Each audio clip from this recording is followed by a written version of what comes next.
तो सबसे बड़ी दिक्कत ये है कि आपको ये जागरूक कराना पड़ेगा, और जिस अवेयरनेस इज द की, जिसमें आदमी को ये पता लगे कि डिजिटली कोई भी इस तरीके की चीज जहां पर आपको इनकम टैक्स ऑफिस, एक्साइज से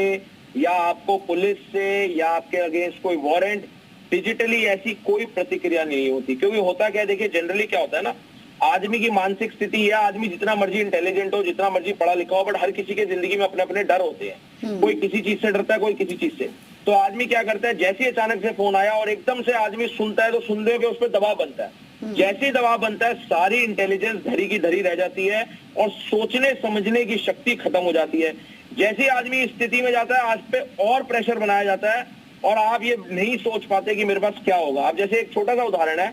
डिजिटल अरेस्ट में, क्योंकि हमारे इंडिया में बहुत सारी जो मैक्सिमम लोग क्यों फंसते हैं स्पेसिफिक केसेस में, जैसे बहुत सारे यहाँ पर आप देखेंगे, हमारे यहाँ पर ब्लैक मनी में भी बहुत काम होता है, कैश में। अब जैसे ही बड़े सारों को इनकम टैक्स से कॉल आती है तो उनके मन में एक डर होता है कि अरे यार हम टैक्स तो भर नहीं रहे, हमारे यहाँ कैश का भी काम है, क्या पता सच में कोई कॉल हो। तो मेन उद्देश्य ये है इस एक सिंगल चीज की पूरी अवेयरनेस को फैलाया जाए कि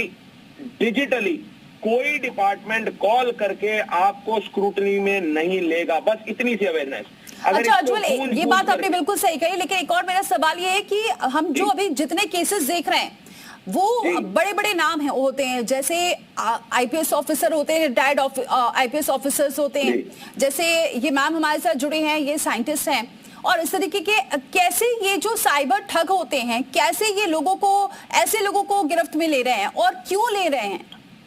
इसके देखिए दो कारण है कैसे वो गिरफ्त में आ जाते हैं। पहला कारण क्या है, जो डिजिटल और टेक्नोलॉजी की डेवलपमेंट और एडवांसमेंट हो रही है एआई की जिस लेवल पे, आजकल हर आदमी को ये लगता है कि आप जैसे ही कोई अजूबा सुनाते हो ना तो उनको लगता है अरे ये तो पॉसिबल है, एआई से पता नहीं क्या क्या हो रहा है, क्या नहीं हो रहा है। तो जब आप जैसे किसी को बोलते हो जी डिजिटली हम आपको अरेस्ट कर रहे हैं या मैं इस डिपार्टमेंट से बोल रहा हूँ और डिजिटली आप आ जाइए सामने, और सामने वाला देखता है वैसे ही सेटअप बनाया हुआ है पूरा का पूरा, तो उस समय उसको यकीन होने लग जाता है, क्योंकि उसके मन में ये परसेप्शन होती है कि हाँ एआई के जगत में पता नहीं क्या क्या हो रहा है, तो ये कोई बड़ी चीज नहीं है, क्या पता सही में ये हो। दूसरी प्रॉब्लम ये है, जैसा आपने स्पेसिफिक लोगों को बोला, इन लोगों को टारगेट इसलिए किया जाता है स्पेसिफिकली, जैसे आपने आईपीएस आईएएस ऑफिसर की बहुत बारी ऐसे केसेस देखे हैं कि IPS IAS officer digital arrest में इनकम टैक्स वाले अरेस्ट में ज्यादा फंसते हैं, वो पुलिस के अरेस्ट में नहीं फंसते, क्योंकि पुलिस के अरेस्ट में उनको चीजें पता है। इनकम टैक्स में वो कहां फंसते हैं, टेक्नोलॉजी से बहुत ज्यादा जुड़े नहीं हुए, कहीं ना कहीं कोई ना कोई ब्लैक मनी का कनेक्शन होता है जो उनके बैक ऑफ द माइंड उन्हीं को पता होता है, उसी के दबाव में आके ये पकड़े जाते हैं। तो मेन उद्देश्य एक ही है आपके सवाल का कि इस अवेयरनेस को फैलाना, क्योंकि अगर ये फैल जाएगी तो आदमी को पता रहेगा एआई में कुछ भी हो जाए बट प्रशासनिक लेवल पे डिजिटली कुछ नहीं होता। ठीक है।